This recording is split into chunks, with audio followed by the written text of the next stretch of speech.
right now. Sorry, y'all. Still setting up. I think that should be okay.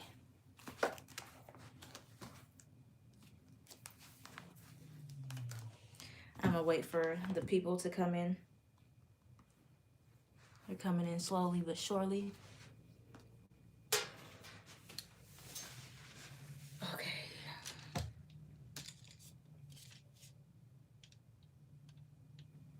feel like my well, y'all can't see it, but my camera, I mean like my stand is like so far back. Even though it doesn't look like it probably. Hey guys, I see y'all in here.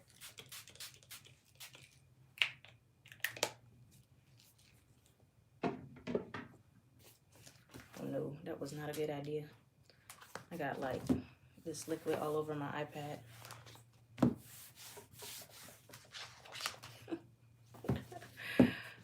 Who's in here? Hey, Demetria, Lorenzo, Diana, I see y'all. So we're gonna do things a little bit different today. Kind of slightly different. It's still gonna be like the messages and stuff. But hey Nicole, Cammy, I love that name, Cammy. So it's only gonna be different because I'm gonna kind of like paraphrase and summarize instead of going through each individual sign, because basically I already did this when I did the Mercury retrograde reading. It's still the same messages apply, basically, like the same placements. It would be affecting all those same placements just in a new moon. So, you know, with retrograde, it's like things that can slow down or miscommunications in those areas, and it's the same areas that's going to be affecting for the new moon because it's still in Aquarius. So I'm not going to go back and do all of them individually again because it's kind of like redundant, but I will paraphrase and I'm going to summarize where it's hitting for you guys again in the new moon, and then I'm going to do some general card pulls and things like that. Oh, hey, welcome. I'm glad you got to join the live. This is like the earliest I've ever done a live because I got other stuff to do today. So I wanted to get it in. So yeah, y'all, we're going to get started. We got enough people in here to begin. So I'm going to just start by talking about what's going on in the world, basically in astrology. And then we'll break down like basically where you can expect some shifts and changes, and then I'll do on an intuitive level what's coming up. Okay, so as y'all know, this is the Aquarius new moon that's happening this Thursday. The moon is going to be at 23 degrees. So on, what's that, the 11th, we have the new moon, but it's still during Mercury retrograde, so it's kind of like a catch. For me, I don't know if I'm going to be manifesting under this new moon. I guess it's kind of like whatever you feel called to do. You know, I think like manifesting and setting intentions for what you want is okay, as long as you're not, because you're still in retrograde, so you don't want to really implement those things yet, but you can set intentions for and think about what you're going to do, and the new areas of life things are going to be manifesting. But yeah, so this is in Aquarius. There's going to be 6 planets in Aquarius during this time. All right, so that's like Aquarius, Aquarius, Aquarius energy everywhere. And Aquarius energy deals with collectives. Okay, so you could see a lot of shifts on a collective level of what society deems as, like, there could be some new rules in different places, new laws, things like that, outdated systems, just shifts in technology. You could see a lot of progress from now until about the next 2.5 years, while the Jupiter-Saturn conjunction is going on still, because that's definitely still influencing here. So this new moon is going to be probably the most powerful one of the whole year. And so wherever it's happening in your chart, which I'll go through in a moment, is probably the main theme that's going to be occurring throughout the whole year.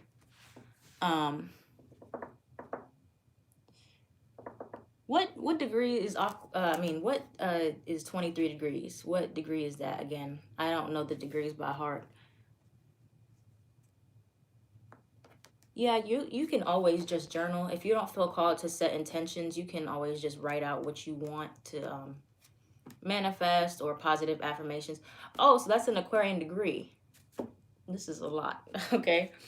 That's crazy. Yeah. This is definitely like a faded time with all of this happening.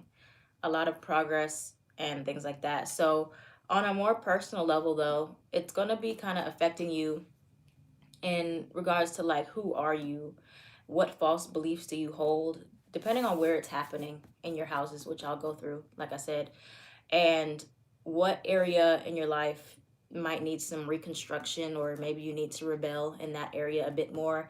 And Aquarian energy also deals with alternative approaches. So wherever it's in your chart in the houses, where might you be too rigid in that area? Okay, where can you be more open? Where can you try different things? So yeah, it's about kind of being lenient. And the interesting thing about Aquarius is like it's an air sign, yes, but it's fixed air. So with fixed air or any fixed signs, it's like fixed energy stabilizes. But Aquarius also wants to be different and think outside the box. So you can kind of see where there's like this tug of war going on. But it still encourages you to be innovative and try new things. Um, so yeah, basically in a nutshell, like I said, I'm going to paraphrase and lump these together because I just went through where it was hitting for Mercury retrograde reading. So some of y'all probably saw that. Still going to be hitting those same houses. So first I put the categories. I did money, love, friendships, connections, home, and then self. All right. So for money purposes and where it's affecting the signs for money. So this will be if this is in your sun or your rising sign. So with the new moon energy, you could be experiencing a boost in money, refunds, a new career path, like sometime this year. Yeah, this retrograde, man, is crazy. Like, it's just crazy. But we got Taurus, 10th house, Cancer, 8th house, Virgo, 6th house, and Capricorn, 7th house. I mean, second, excuse me. So if you're any of those signs, a Taurus, sun arising, Cancer, sun arising, Virgo, sun or rising, Capricorn, sun or rising, you're going to be getting a boost in money or something in regards to your career path. Maybe this whole year or like a lot throughout this year is going to be affected.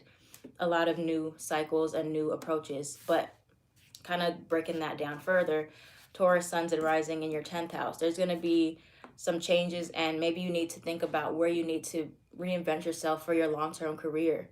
Where have you been too stuck, and maybe you just need to well, not stuck, but like kind of like you need to try something different, maybe try a new approach to your public image or something like that. um Cancer, suns and rising in your 8th house. So this is in regards to other people's resources. So some of you, like I said, could be getting some type of refund back, or maybe you're going to get some money that you were owed possibly. And thinking about, because 8th house also deals with intimacy. So you could be in both the categories with money, and you can be with the friendships kind of, or the connections possibly. So thinking about your shared resources, how, like, where have you maybe been too selfish with your resources, or maybe been too lenient? Okay, so it can go either way. And thinking about what you need to adjust when it comes down to doing things on your own, or where you might give too much away, too much energy away, too many of your resources away. But for most of you with Cancer, sun and rising, it's going to be where you possibly could get more help from other people, or where you're not using your resources enough. Okay, so for now, we're going into Virgo, suns and risings in regards to work happening in your 6th house, which is natural for Virgo because Virgo is 6th house energy. Changes in your day-to-day routine. So where might you be kind of inflexible with your daily life? Where might you need to switch it up a little? You know, Virgos, we are very much into like our routines and the structure that we have, and it's like this is what it is and that's it. But you might think of something else that you can incorporate, hey Anna, into your day-to-day life, or changes in regards to your health, considering different things that you haven't with your routine. And you know, if you tend to do one thing in the morning, try doing it at night. You know, you might like it better. So that's just something to think about. And then lastly, with the Capricorn suns and risings, it's hitting your second house.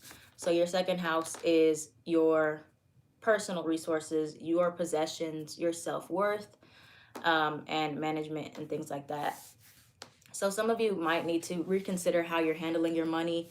Consider possibly getting some assistance, maybe getting an accountant, maybe building a team, how you can work differently with money if you're too possessive over money, just thinking about things like that. So this is just really doing reassessing for wherever the things are happening.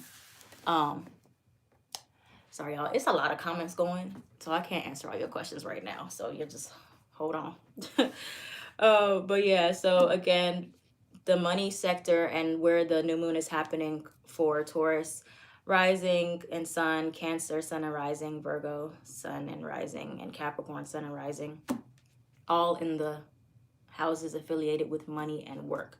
So that's what you really need to be focusing on. And you can go back and with this reading, if you forgot what house I mentioned, just go back after the live and really look into research in whatever specific house I mentioned. Okay, and that can help you see more of like what you might need to do. Okay, so moving along into love and romance. Okay, so with like new love possibly coming in, or like some type of renewal in love or romantic cycles, you have Leo energy with it hitting the 7th house, Leo sun and rising, and then you have Libra with it hitting the 5th house. Okay, so 7th house deals with your long-term commitments. It deals with contracts, marriages, everything surrounding partnerships. So if you have a Leo sun or rising specifically, you're definitely going to be having to think a lot about the way you've been approaching your romantic life, why certain things are not working. Maybe it's an issue that you haven't resolved within yourself. All right, so that's what the new moon energy is bringing in new opportunities for you to see yourself on a different level wherever it's hitting. So like I said, with the signs that it's hitting money, bringing in new opportunities for you to see yourself in a new way, you know, or do some type of work that maybe you didn't consider before. And love, maybe dating outside of your comfort zone, because Aquarian energy is very unique and it deals with different types of energy. So in all of these different areas of life, there is going to be a feeling of uncomfortable because it's different, because it's new, because it's not something you're used to. So for Leo and Libra specifically, y'all might be meeting new people or dealing with some energy that pushes you to grow in a new way, or it challenges you in a good way, and it helps you to understand yourself better, or maybe expand your mind in regards to romance. So Leo, something new coming in when it comes to your partnerships, or somebody that you're going to be heavily connected to, and just teaching you a lot of new things and teaching you to think in a new way. And then Libra energy, 5th house, deals with more lighthearted romance, sex, flings, children, things like that, creativity. So it's going to be challenging you to see either where you've been taking love too seriously. Maybe you need to be more lighthearted when it comes down to love, or just a different approach to the way you've been handling the romantic energy. Or it could be showing you like some creative blockages, and you're going to be clearing up creative blockages. So that's a really good thing for you, Libra suns and Libra risings. Something's going to be coming in to help you get that creativity flowing again. And it could be in the form of a very unique person, or somebody that you just wouldn't expect to come in romantically. So with that being said, everything for the Aquarian energy for all these places is to keep an open mind. Okay, keep an open mind. So yeah, love and romantic cycles, it's going to be heavily influencing Libra energy and Leo energy. So moving forward in that, we have those who are going to be experiencing more types of new connections and friendships in general, like more so platonic level things. We got Aries, Sun, and Risings. It's happening in the 11th house. We got Gemini, Sun, and Rising happening in the 9th house. And then we have Sagittarius, Sun, and Rising happening in the 3rd house. So starting with Aries, Sun, and Risings. So with that 11th house energy, that's the Aquarian house. So some of you are going to be getting some new friendships, possibly meeting some people that maybe y'all have different points of views, but maybe you have things in common, or people that are going to be helping you to see the world in a different way.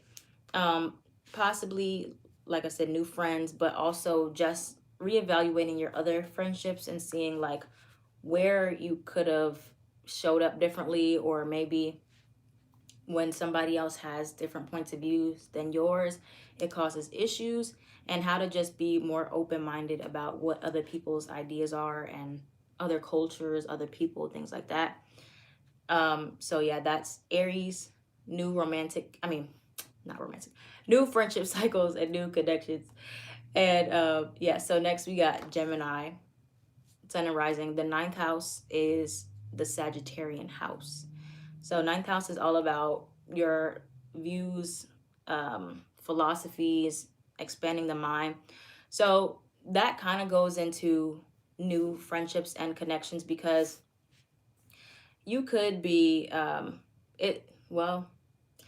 I put the Gemini in both the friendships category and the home environment category, because Gemini energy can also be moving. But you can either have like a literal person that's helping you to think long term and think about your future come into your life, and that could be a friendship or some type of connection.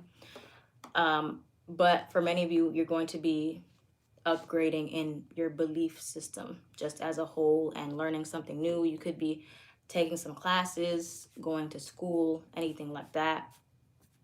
So that's Gemini. And then Sagittarius. So Sagittarius, suns and risings, it's happening in the 3rd house, which is the Gemini house. So it's flip-flop for Gemini and Sag. So yeah, 3rd house deals with siblings and communication and your sometimes groups, your close groups in your neighborhood.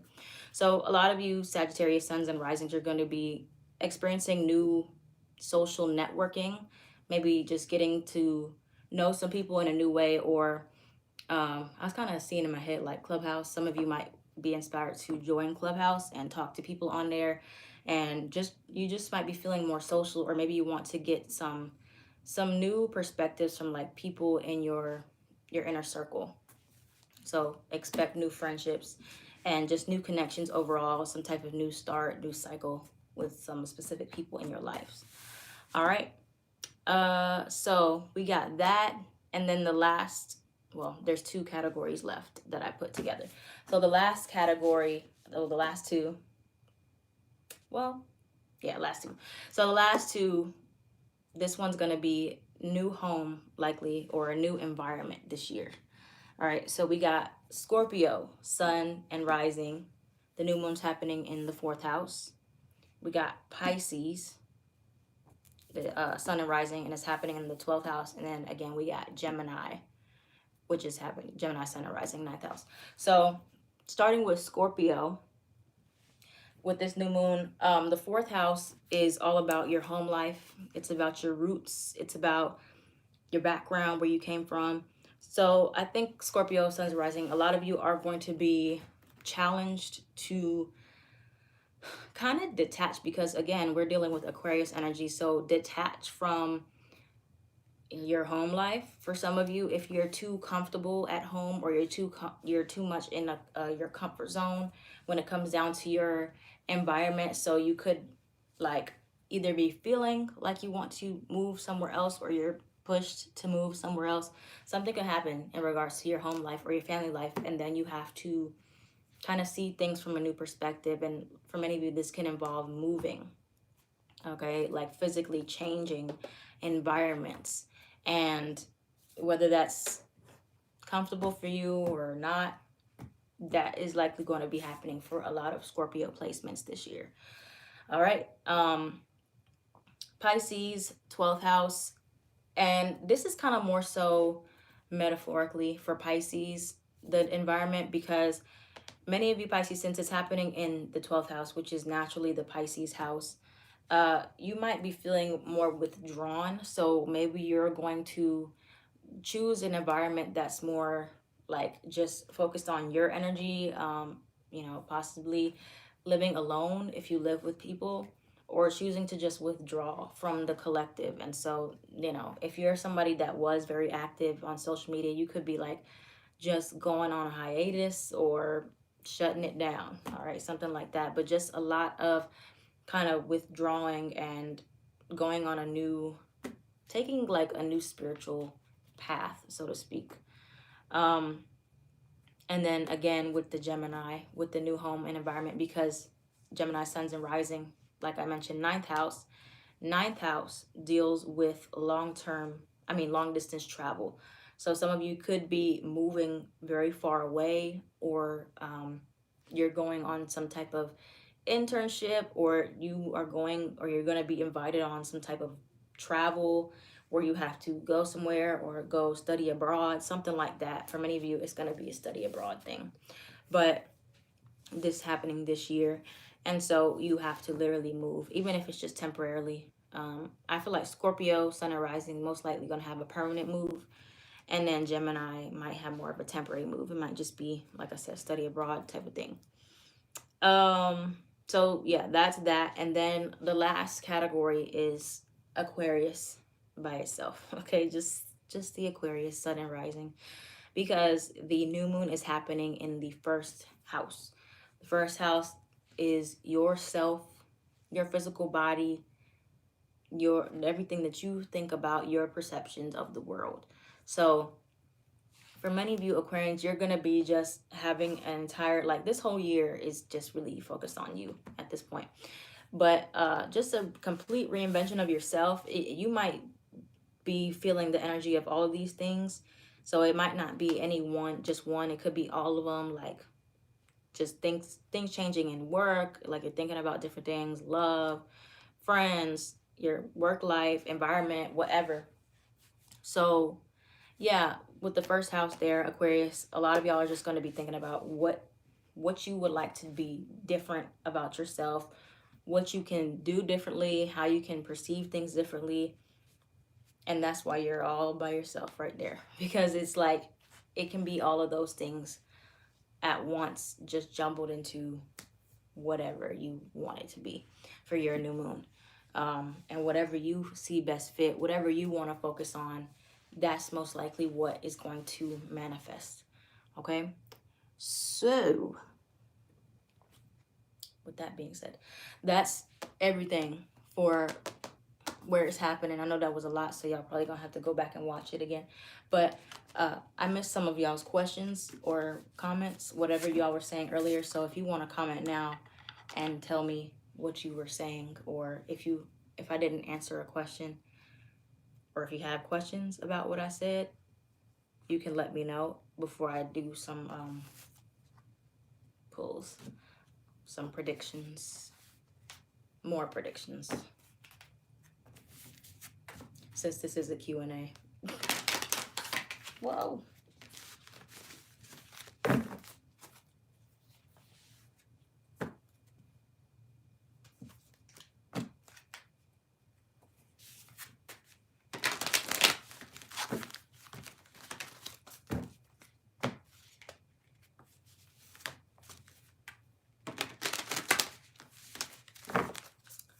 Okay, so I'm gonna just shuffle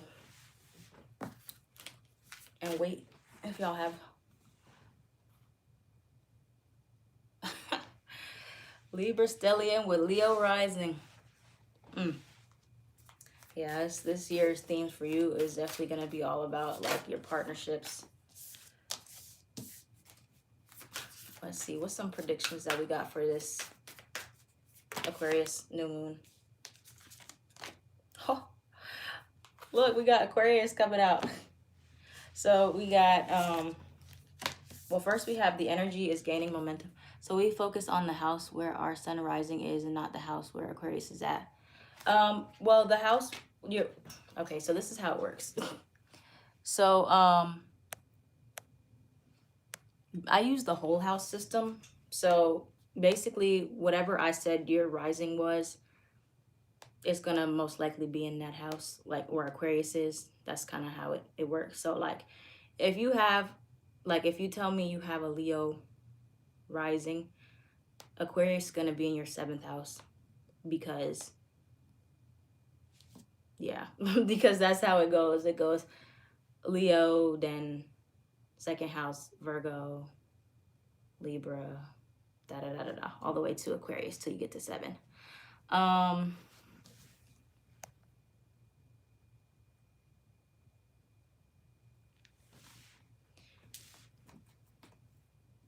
Yeah, it's not weird. It's just how it goes. um so yeah, that's um like that's how you know, like, if you have the, I don't know how to put it into words. Like, I don't know how to even explain it. I'll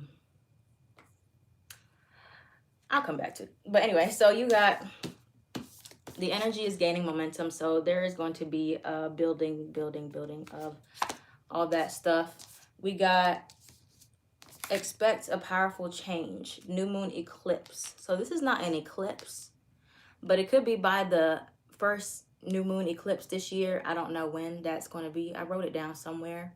There could just be a big shift that we're going to be seeing here. So somebody look up, please, when the first eclipse is this year. I think it's probably like somewhere around June. I don't know. And then we have full moon in Aquarius.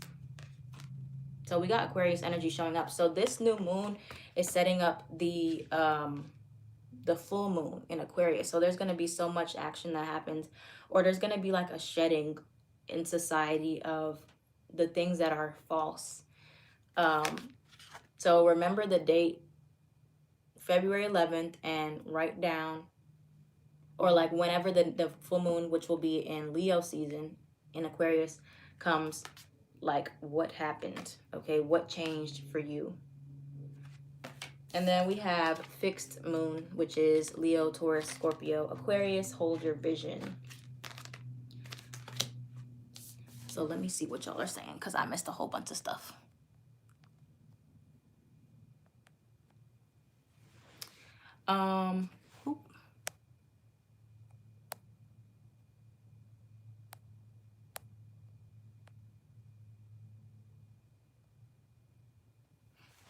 Yeah, sorry y'all, I got confused. What did somebody say? They have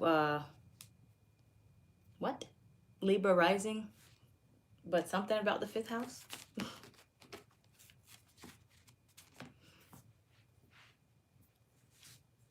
I know it could be very confusing to people who don't know a lot about like the houses, but that's why I'm thinking I'm gonna do like a series of like the houses and stuff. Like, I saw people asking me to do a series. Like, well, I asked y'all how to do a series. May 26th, the lunar eclipse. June 10th, the solar eclipse. Is the solar one the new moon? Sometimes I forget. Yeah, so that's crazy. I think that there's gonna be something happening between now and the next energy is gonna come to culmination. With the Greek theory, I'm still learning about that, but I actually do think that it has really good points. Well, if you have it can come down to, like, again, like I said, I use the whole house system. So therefore, it would be, if you have a Libra rising, you would have Aquarius in your 5th house. But if you use like another system, I forgot the other one. Or like, it depends where you put your info in at for your chart. Or if you have like interceptions or duplicated houses, that would make a difference. But again, I don't worry about that because I use the whole house system. So just knowing if you have a Libra rising, you would have Aquarius in your 5th house because it counts. Like when you count it, Libra, 1st house, then you go 2nd house, Scorpio, 3rd house, Sagittarius, 4th house, Capricorn, 5th house, Aquarius. That's how you do it. That's how you figure out wherever it's happening, like it for any moon or whatever.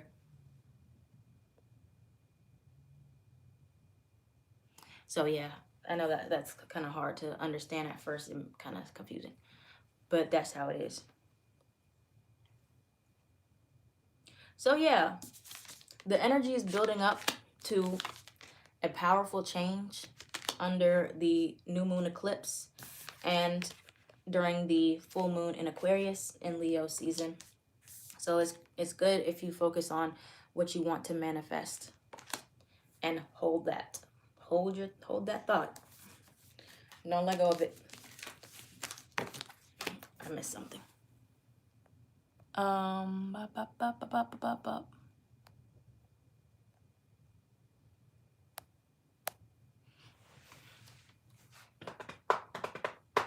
have Aquarius in my 4th house because I'm a Scorpio rising.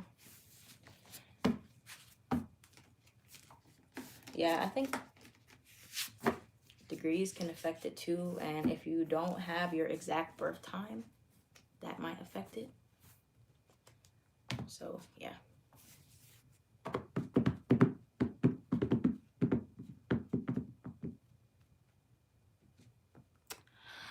Okay, y'all.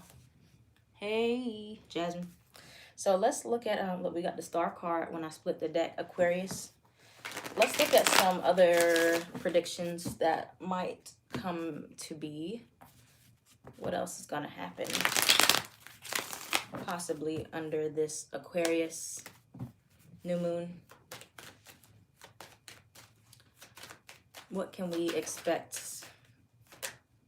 Well, that was just too many cards. What can we expect, or what can the signs expect?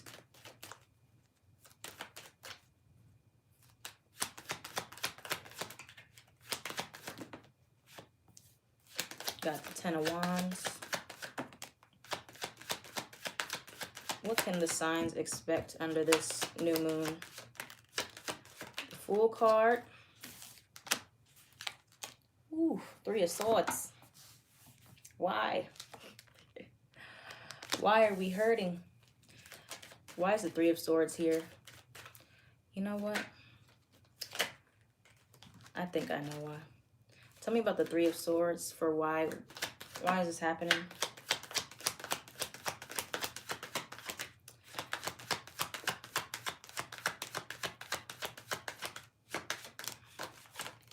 Okay, so we got a lot of stuff. So we got King of Pentacles reversed and the Queen of Pentacles upright. But 3 of Swords here for what we can expect. I think there kind of comes this card also correlates to Libra moon, so you could have a Libra moon. But I think there comes maybe a type of disappointment sometimes that comes with the realization that something that you've grown used to or that you've held on to, maybe certain beliefs that you have, are no longer going to work for your future and are no longer going to serve you. Could be in regards to your communication, Knight of Swords. It's kind of like this growing pains type of thing here with the 3 of Swords. It's like knowing that you have to just be real. Let's see. You have to be real, show the world the real you, and ripping off a certain mask or a band-aid, and you're just like, this is not authentic for me anymore. You know, it could be as exaggerated or like as serious as living a lie in some type of way, whether that's like who you are, what you like to do, your sexuality, anything like that.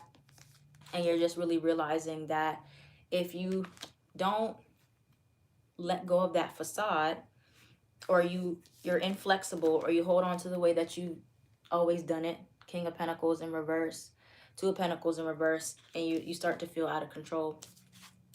And you have to really, in order to feel really good and feel like yourself, you have to be honest with yourself with this Three of Swords. And honesty can sometimes be painful when you realize, like, this job is not for me, or this person, this lifestyle is not really who I am, or this is what other people want from me. And so that kind of hurts, even if that's like what you want. Like, if you want to make the adjustment, you want to make the change, Fool card, you want the new beginning, it also comes with leaving something else behind. The old you is kind of what I'm getting. But we got the Ten of Wands here, which shows that we're almost to the end of a tough cycle. What other predictions do we have? We got Sagittarius energy. We got Temperance. That's a good thing. Is this a personal reading, y'all?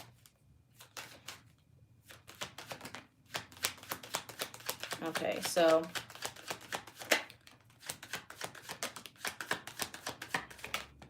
okie dokie. So we got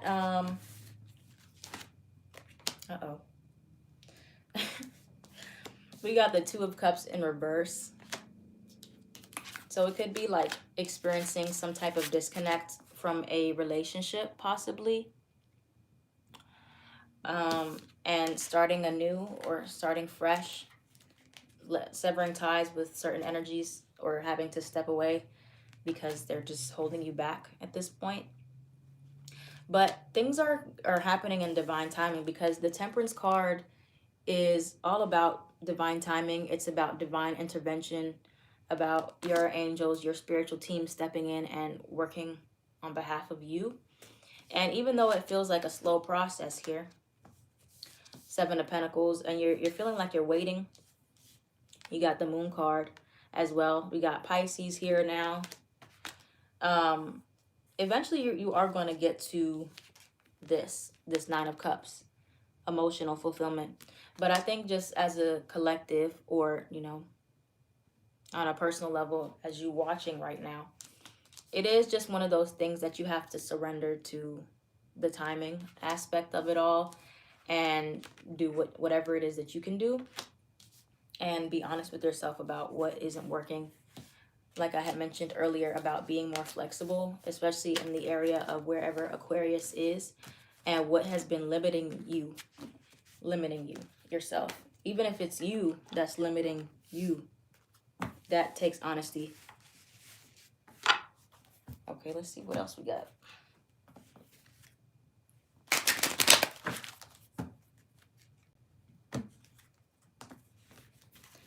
I'm glad this is helping some of you guys. Let's see, any other predictions that we need to know for those watching right now? We got dice. This is Lenormand. This is not tarot, so it's a little bit different, but I'll explain to you what these cards mean. What else do we have?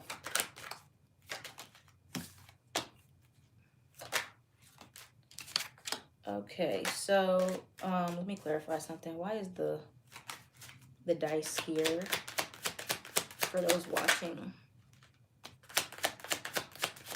All right, so I feel like there's gonna be hold on, let me clarify one more thing, y'all. Clarify the whip, please.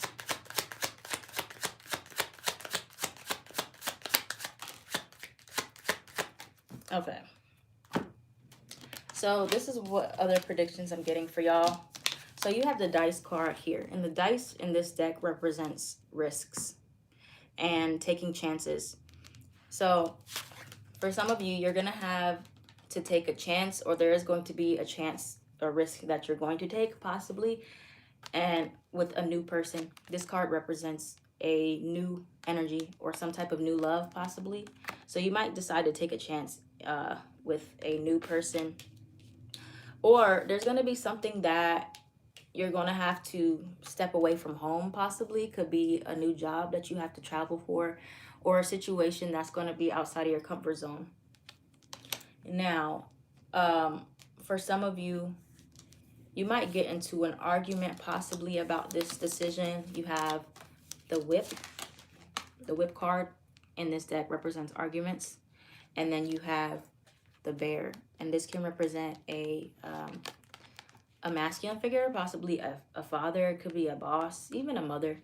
But some of you might get into an argument possibly about this risk or about this decision with someone that you care about. But I think like this option, whatever is in regards to this risk, it could definitely be stable for you. Okay, this card represents stability, the anchor, and something that is going to be long lasting. And for others of you, this might be something that is, like I said, romantic related, because this card, this looks like the moon card, but in this type of deck, Lenormand gets correlated to romance and also to fame as well. So yeah, some of you could have a risk or some type of decision that is going to lead to you getting a lot of attention possibly, but there could be somebody else that is arguing with you about this decision. This is very similar to like what I was telling Capricorn. So if you have Capricorn placements and you haven't watched my Cap reading, this could definitely be for you. Like there's something that you want to do or you want to pursue or something like that, and somebody is kind of fighting you on it, or there's like somebody that's just not wanting that for you. All right, but for many of you, I think the risk is going to be worth it in the long run. So try to ignore the haters, ignore the people that are telling you no. If you know you want to do it, you should just do it. Okay, so give that time to manifest if that's not resonating yet. But yeah, so those are the predictions. And again, look out for the next Aquarius full moon. That'll be a full culmination of the energies that have manifested from this new moon on Thursday. That's not going to be for another 4 months or so, 5 months, something like that. But you'll be able to look back and see what happened.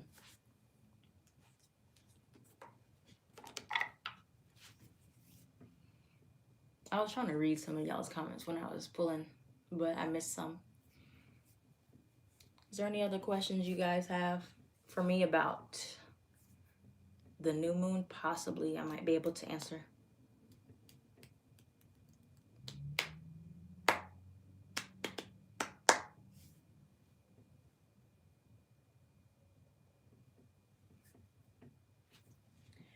I forgot what, I think the deck is called, I forgot the actual name of the deck, but it's Lenormand. It's like, it's not really like tarot. Like, it's not even like that. Yeah, this new moon energy, I don't really feel like I need to do anything. Yeah, that's the name of it. Gilded. Yeah. The retrograde is making me very tired as well. The retrograde and the new moon are happening in my 6th and 4th houses. So it just makes me want to go to sleep. So yeah, y'all, I hope y'all enjoyed this. The new moon in Aquarius, and really for the whole year, I think with there being so much Aquarius energy, it's going to be fixed signs that are the most affected this year. So Leo, Scorpio, Taurus, and Aquarius, fixed energy. Yep.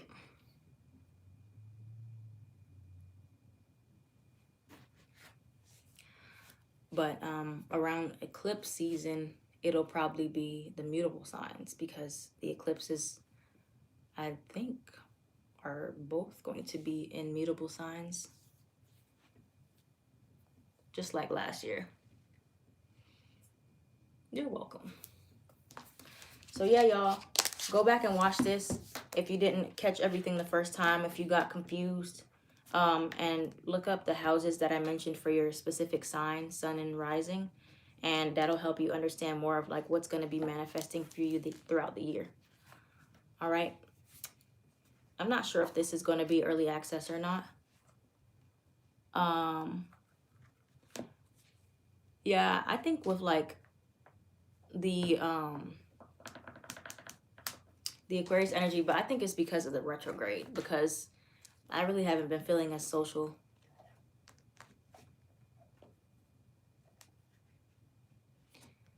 Yeah, retrogrades can make you, because it's like a energy of things moving backwards, especially if it's in regards to past events. I feel like it can make you sad or regretful, melancholy.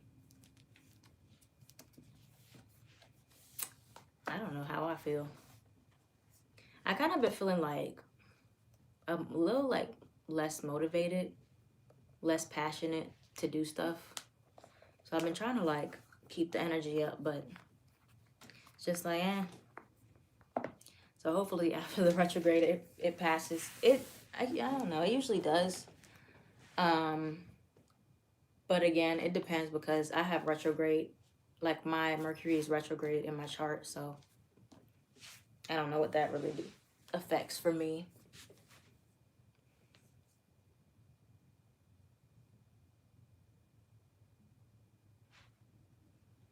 But yeah, so wrapping this up, I still got one more angel number series to do, video to do this week. I'm gonna try to get that out, and then maybe by next weekend I'll start the new series about the houses, or the planets in the houses and the houses. I'm not sure how I'm going to do it yet, so I need to take my time, do my research, and think about how I want this to go. But yeah, y'all could look out for that soon. Or I might do as well. I saw another series suggestion about the clairs, the different clairaudience and clairsentience and all those things, like spiritual gifts and stuff like that. So I might also do that. Probably not at the same time, but one at a time. So yeah, y'all, look out for that. That's all I got. I did my part. Love y'all, though. I'll see y'all on YouTube.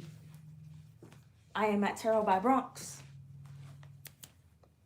on everything.